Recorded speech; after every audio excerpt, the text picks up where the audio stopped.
92.7 big FM पर आप सुन रहे हैं यादों का edit box with Nilesh Mishra season 3। दोस्तों, 2 साल के बड़े खूबसूरत रिश्ते के बाद हम इस रिश्ते को और आगे बढ़ा रहे हैं नए नए रंगों के साथ। जो कहानियां मैं सुनाता हूं वो लिखी होती हैं मेरी मंडली ने। जी हाँ, एक राइटर्स की मंडली है जिसको मैं ट्रेन करता हूं, जो बम्बई और भारत के कई और हिस्सों में रहते हैं।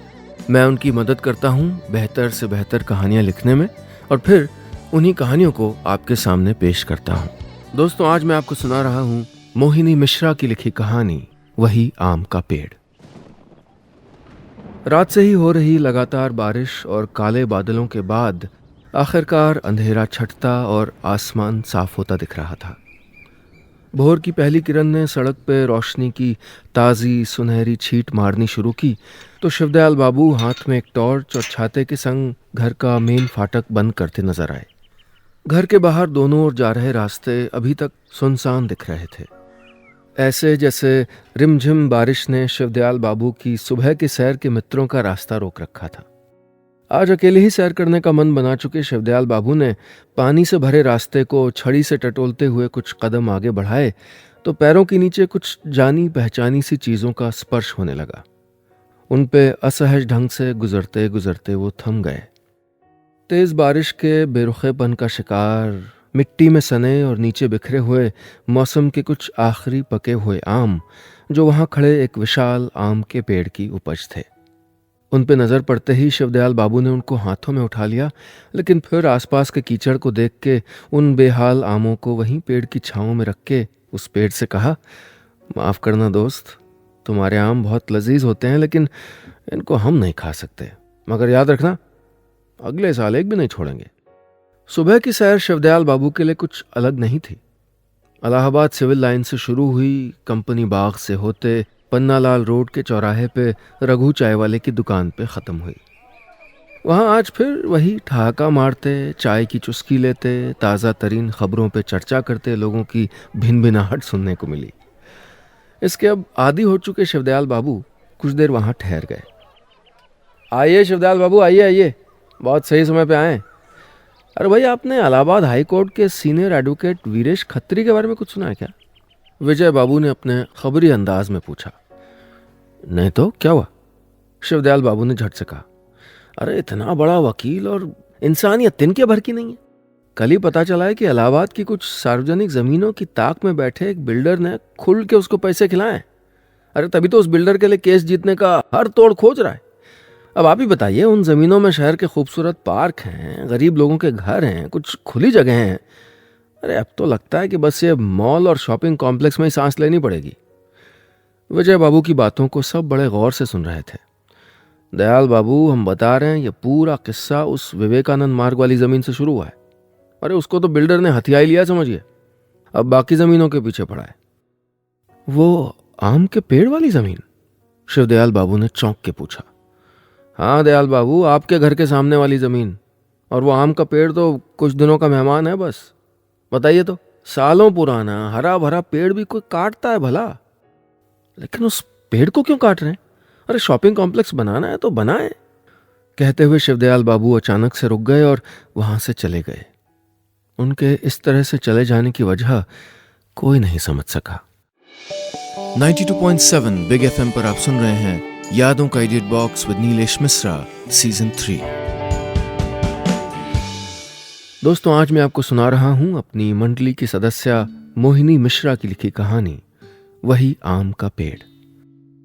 आज की कहानी में अब तक आपने सुना कि सुबह सुबह सैर पर निकले शिवदयाल बाबू जब अपने रोज के चाय और शहर की नई ताज़ी खबरों के अड्डे पे पहुंचते हैं तो उनको पता चलता है कि शहर के एक बड़े वकील के जरिए कोई बड़ा बिल्डर उनके घर के पास की जमीन हड़पने की कगार पे है, जिसके साथ ही उनके पसंदीदा आम के पेड़ का कट जाना तय है। अब आगे।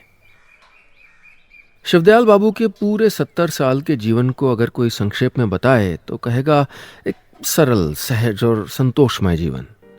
इलाहाबाद के मशहूर एडवोकेट के बेटे होके भी उन्होंने वकालत में कभी रुचि नहीं दिखाई और एक सरल जीवन बिताते हुए इलाहाबाद यूनिवर्सिटी से बाकायदा इतिहास के प्रोफेसर रह के रिटायर हुए।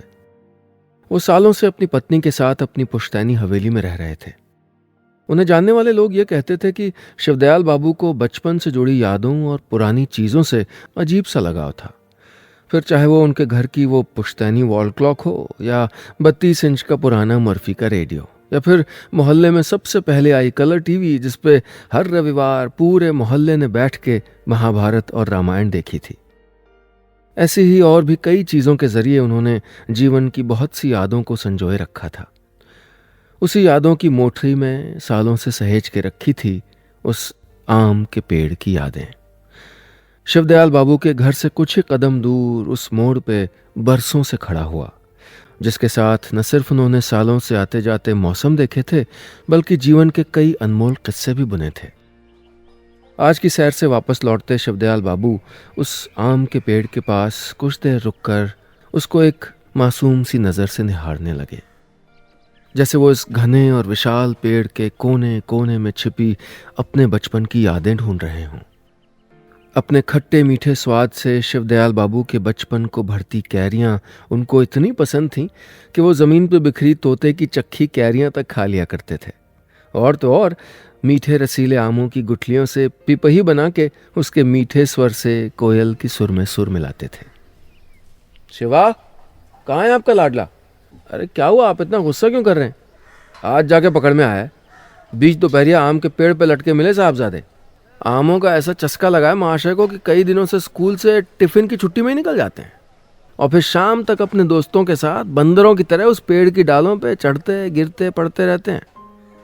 दयाल बाबू बचपन के किस्सों को याद करते वहीं बने चबूतरे पे बैठ गए। माँ ने कितनी पिटाई की थी, कई दिनों तक आम तोड़ने की हिम्मत भी नहीं हुई थी, लेकिन फिर भी हम आते थे। इसी की छाया में हर वक्त खेलते रहते थे, जैसे इसके साथ के बिना कोई खेल पूरा ही नहीं होता था। बढ़ती उम्र के साथ शिवदयाल बाबू का बचपन का खेल खत्म होता गया। अब उनको किसी से छुप के इस पेड़ पर चढ़ना नहीं पड़ता था, क्योंकि तब तक ये पेड़ घर में सबका प्रिय बन चुका था, खास करके उनकी माँ का। गर्मियों में सबको मीठे आम खिलाता, सावन के झूलों पे सबके बोझ को बड़े प्यार से सहता, और बाकी समय अपनी लकड़ियों से पूजा की सामग्री पूरी करता। उस वक्त तक शिवदयाल बाबू इस पे चढ़ते उतरते, शाखों की मजबूती को परखते, ये अनुमान नहीं लगा सके थे कि जल्द ही उनके जीवन के अहम पहलुओं का एक हिस्सा बन जाएगा ये पेड़। वो जिसका एहसास अपनी शादी की रात रस्में निभाते, फेरों के वक्त वेदी की आग में जलती इसकी लकड़ियों ने, और बेटे के पैदा होने के वक्त पत्नी की कैरियों की मांग ने करवाया। बढ़ती उम्र के साथ शिवदयाल बाबू का लगाव इस पेड़ के साथ बढ़ता ही चला गया, लेकिन इस लगाव की इससे भी ज़्यादा ख़ास वजह थी शिवदयाल बाबू के पास, कुछ अनकही अनसुनी, जो सालों से इन दोनों के बीच ही रही। 92.7 बिग एफएम पर आप सुन रहे हैं यादों का edit box with Nilesh Mishra season 3। दोस्तों, आज मैं आपको सुना रहा हूं अपनी मंडली की सदस्य मोहिनी मिश्रा की लिखी कहानी, वही आम का पेड़। आज की कहानी में अब तक आपने सुना कि शिवदयाल बाबू एक बड़े वकील के बेटे होते हुए भी साधारण जीवन जीने वाले और पुरानी चीज़ों से बेहद लगाव रखने वाले इंसान हैं। वो अपने घर के पास लगे आम के पेड़ के जल्द ही कट जाने की बात का पता चलते ही घबरा जाते हैं, और उस पेड़ के साथ बीते अपने बचपन और ताउम्र निभाए उसके हर साथ को याद करते हैं। अब आगे। सैर से घर लौटने पर थकान शिवदयाल बाबू के चेहरे पर थी, जैसे कुछ ही देर उस पेड़ के सहारे बैठ के उन्होंने साथ बिताए कई साल एक पल में जी लिए थे। आप सैर से कब आए, और ये इतनी मिट्टी कहाँ से ले आए? हॉल में लगी आराम कुर्सी पे शिवदयाल बाबू को बैठे देख के उनकी पत्नी शशि जी ने पूछा। इस सवाल ने शिवदयाल बाबू को बचपन की एक और पुरानी याद से रूबरू करवा दिया, वही माँ से रोज पड़ने वाली डांट। अरे ये लड़का जब घर आता है पैरों में उस पेड़ के पास की मिट्टी लाके पूरे घर में फैला देता है। शिवदयाल बाबू अपनी माँ को कभी न समझा पाए कि उस मिट्टी की महक से उनको कितना प्रेम था। माँ के लाख मना करने पर भी दिन भर उसमें खेलते खेलते पूरे घर में बिखेरते रहते थे। तबीयत तो ठीक है ना आपकी? शिवदयाल बाबू की पत्नी शशि जी ने पानी का ग्लास देते हुए पूछा। कुछ नहीं, बस थोड़ी थकावट महसूस हो रही है, शिवदयाल बाबू ने आंखें मीचते हुए कहा। थोड़ी देर आराम कर लीजिए, उसके बाद नाश्ता लगाती हूँ। और हाँ, हम तो बताना ही भूल गए, सुबह दिल्ली से रवि का टेलीफोन आया था। इस बार गर्मी की छुट्टियों में नहीं आ पाएगा, कोर्ट केस का कुछ काम ज़्यादा है और स्मिता भी ऑफिस में ज़्यादा काम के चलते छुट्टी नहीं ले पा रही है। हाँ, मगर आपके तूफानी पोते ने जिद पकड़ रखी है। फ़ोन पे रोने लगा कि दादी, मैं आपके और दादू के साथ ही गर्मी की छुट्टियां मनाऊंगा। तो आपने रवि से कहा नहीं कि किसी के साथ रोहन को यहाँ भेज दे? दयाल बाबू की आवाज़ में थोड़ी सी जान आई। अरे उस बंदर ने मुझे बात कहाँ करने दी, मीठी मीठी बातों से मुझको बहलाता रहा बस। कहने लगा, दादी मम्मी पापा बहुत बोरिंग है, पूरी गर्मी मुझे बस कंप्यूटर गेम्स खिलाएंगे या फिर बोरिंग मॉल्स में पिज्ज़ा खिलाने या मूवी दिखाने ले जाएंगे। अब आप ही बताइए ना, टीचर जब कहेगी कि अपनी गर्मी की छुट्टियों के बारे में लिखो तो मैं क्या लिखूंगा? सारे बच्चे अपने मम्मी पापा के साथ कहीं ना कहीं जा रहे हैं। शशि जी से रोहन की बातें सुन के शिवदयाल बाबू के चेहरे पे हंसी फूट पड़ी।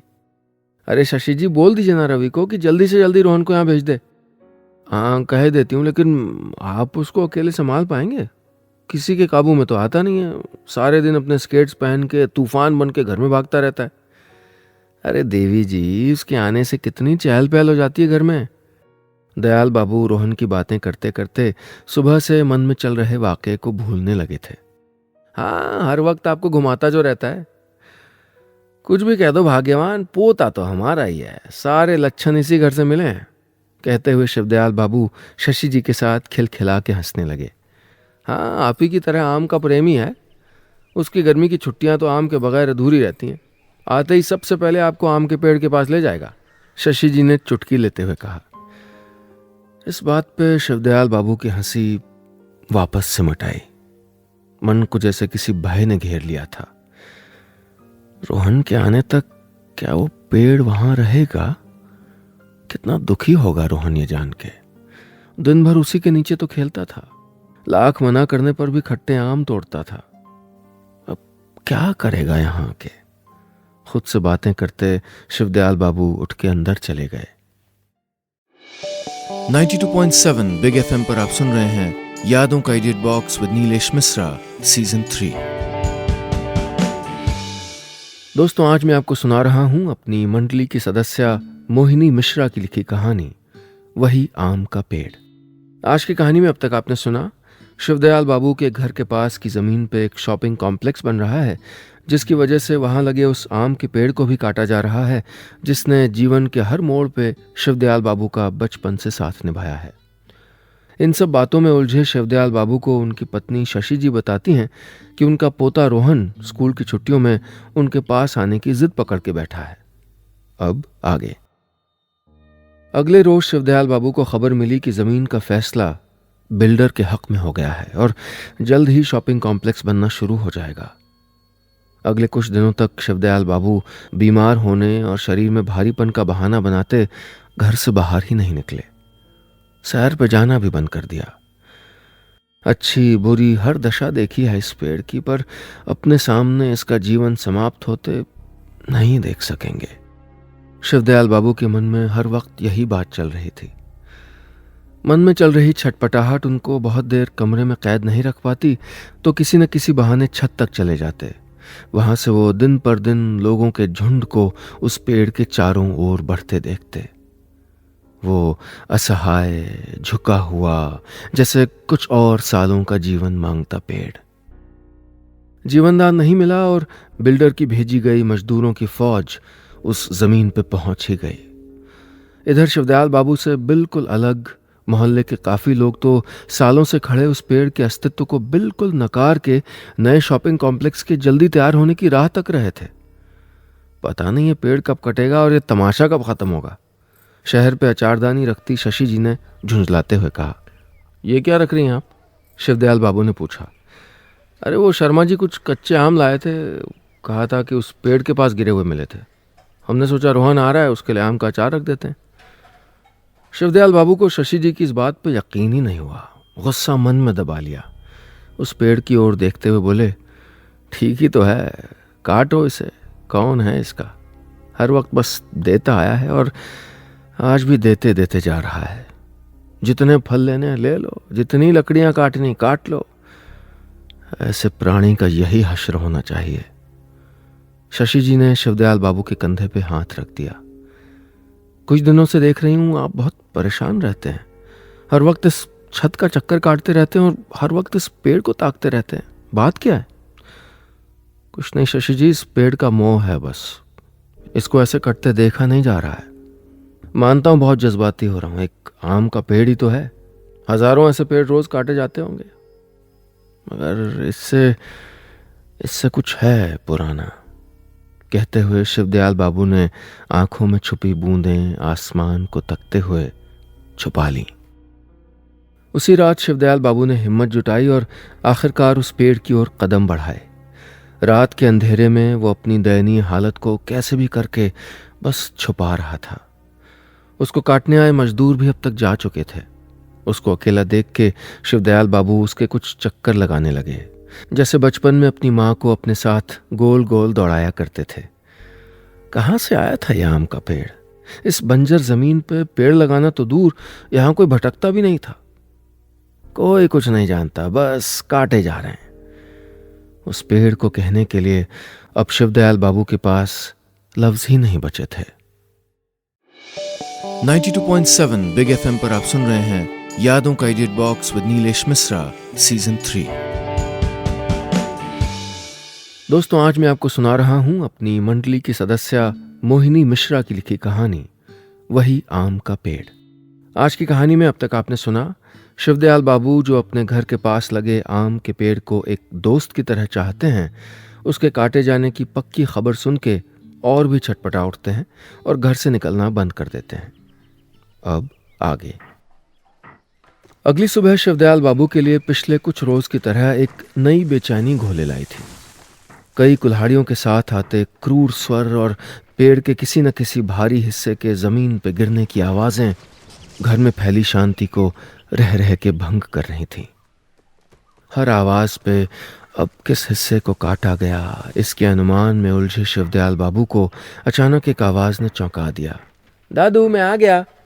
देखा तो उनका 10 साल का पोता रोहन लॉन से दौड़ता चला आ रहा था। दयाल बाबू ने खुशी से उसके गालों को चूम के अपने पास बिठा लिया। मैं आपसे नाराज हूं, रोहन ने कहा। क्यों भाई? शिवदयाल बाबू ने मुस्कुरा के पूछा। आप और दादी मुझको स्टेशन लेने क्यों नहीं आए? वो क्या है ना, आपके दादू की तबीयत कुछ ठीक नहीं थी इसलिए। अच्छा, अब ये बताओ कि तुमने रास्ते में राजू भैया को परेशान तो नहीं किया? ओफो दादू, पहले आप मुझको कहीं घुमाने ले चलिए, फिर बताऊंगा। अरे रोहन सुन लो, अच्छा 1 मिनट छड़ी तो लेने दो। रोहन ने शिवदयाल बाबू की कई दिनों से बंद सैर का कोटा एक दिन में पूरा करवा डाला। दादू, वो मछलियों वाले तालाब के पास चलना है। अच्छा दादू, चीमू काका की दुकान पे रबड़ी खाने चलते हैं। अब अम्मा की रसोई में जलेबी की बारी। दयाल बाबू रोहन की सारी मांगें एक के बाद एक पूरी करते जा रहे थे।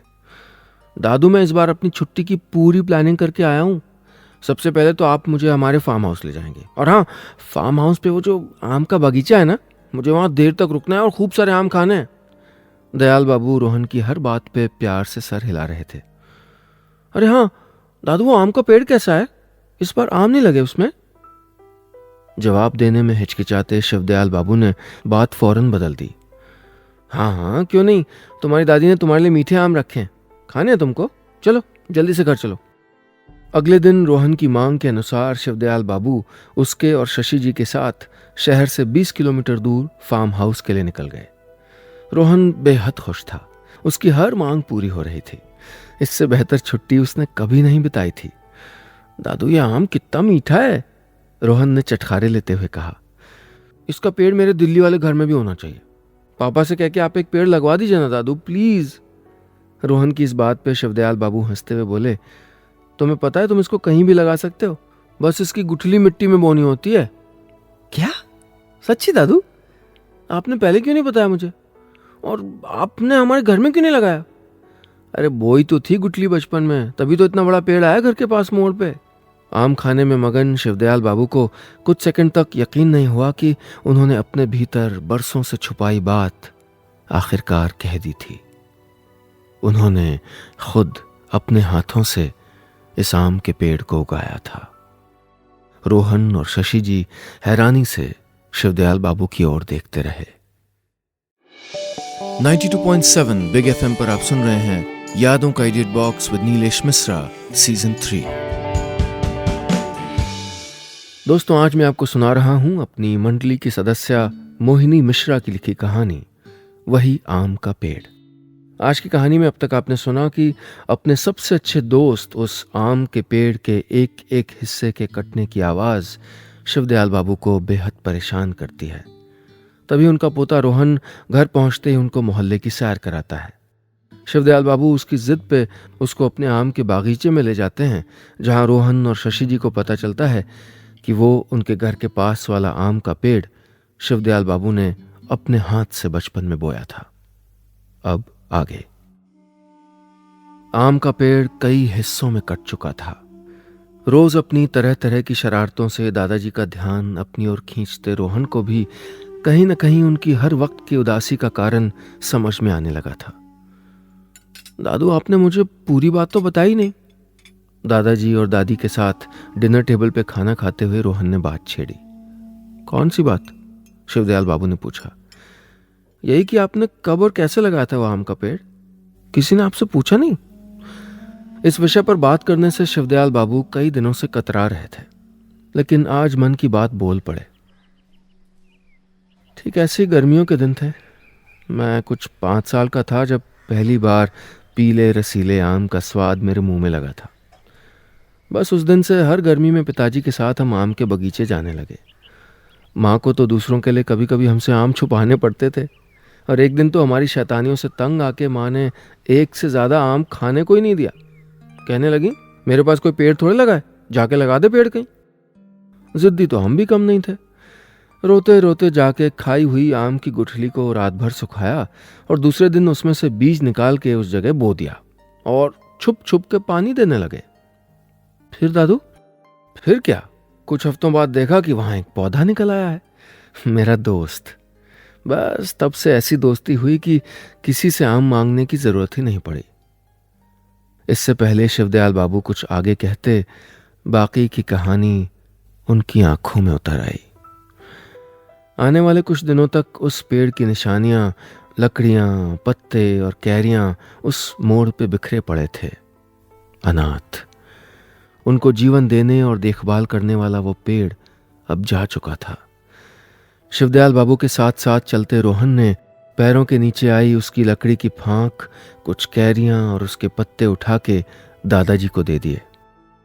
दादाजी ने मुस्कुरा के फांक और पत्तियां अपने कुर्ते की जेब में रख लीं और आम की कैरियां रोहन को लौटाते हुए बोले, इसको तुम रख लो, जब थोड़ा पक जाए तब खा लेना। बहुत जल्द रोहन के वापस जाने का वक्त भी आ गया। चलती ट्रेन से खिड़की पे बैठे दादू दादी को बाय बाय बोलते उसने जोर से चीख के कहा, दादू, मैं अगली छुट्टियों में फिर आऊंगा आप सबसे मिलने और फिर अपने आम के पेड़ से आम खाने। पूरी छुट्टी के दौरान रोहन की कही हुई ये सबसे मीठी बात लगी शिवदयाल बाबू और शशि जी को। घर पहुंचने के बाद शिवदयाल बाबू को घर में फैली मनहूसियत काट रही थी। अपने आप को सुबह के बासी अखबार में उलझाए उन्होंने पत्नी की जोर जोर से बुलाने की आवाज भी नहीं सुनी। अरे, हम आपको कितनी देर से आवाज दे रहे हैं और आप सुन ही नहीं रहे, शशि जी ने भीतर आके कहा। क्या हुआ भगवान, अरे मेरे साथ चलिए तो सही। शिवदयाल बाबू को शशि जी ने जो दिखाया उस पे एक पल के लिए तो शिवदयाल बाबू को यकीन ही नहीं आया। उन्होंने थोड़ा करीब जाके देखा तो एक छोटा सा आम का पौधा आंगन के पीछे सांसें भर रहा था। उस नन्ही सी जान की नवजात हरी पत्तियों को स्पर्श करते हुए वो बोले, शशि जी, मेरा दोस्त लौट आया है, वही आम का पेड़। आखिर बचा लिया उसको मेरे रोहन ने। बस इतनी सी थी ये कहानी।